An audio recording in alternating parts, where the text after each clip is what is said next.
Welcome to our channel వంటలు చేద్దాం. అరటికాయ ధనియాల కారం. ఈరోజు మనం చేసుకునే వెరైటీ అరటికాయ ధనియాల కారం. రసం కానీ సాంబార్లోకి బాగుంటుంది. అరటికాయ ధనియాల కారం కావలసినవి: అరటికాయలు పెద్దవి అయితే 2 లేదా చిన్నవి అయితే 3, ధనియాలు 2 టేబుల్ స్పూన్లు, జీలకర్ర 1 టేబుల్ స్పూన్, ఎండుమిర్చి 5 నుంచి 6, వెల్లుల్లి రెబ్బలు 5, నూనె 2 టేబుల్ స్పూన్లు, ఉప్పు 1/2 టేబుల్ స్పూన్, కరివేపాకు 2 రెబ్బలు, ఉల్లిపాయలు 2.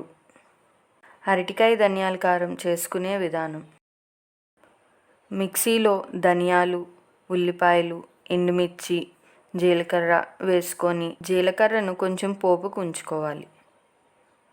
కచ్చా పచ్చాగా మిక్సీ చేసుకోవాలి. అరటికాయలను చక్రాలలా కోసుకొని నీళ్ళలో వేసుకోండి. ఈ విధంగా నీళ్ళలో వేస్తే అరటికాయలు నల్లపడకుండా ఉంటాయి.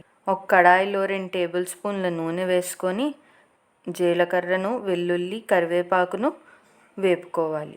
ఇవి వేగిన తర్వాత మిక్సీలో చేసిన ధనియాల కారంని వేసుకొని వేగనివ్వాలి.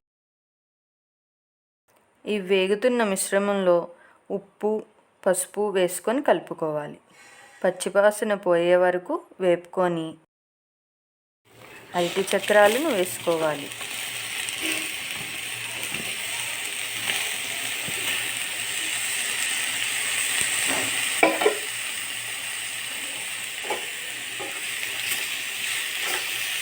కొంచెం కలుపుకొని మూత పెట్టుకోవాలి.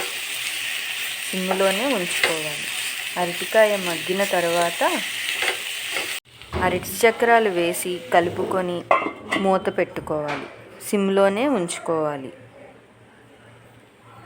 అరటికాయ మగ్గిన తర్వాత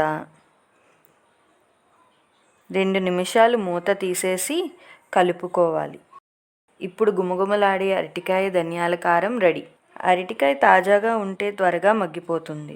కొంచెం వడిలిన కాయ అయితే 2-3 నిమిషాలు ఎక్కువ టైం పడుతుంది. ఇలా చేసుకుంటే పొడి పొడిగా ఉండే అరటికాయ ధనియాల కారం రెడీ. ఈ వీడియో మీకు నచ్చితే please like, share and subscribe.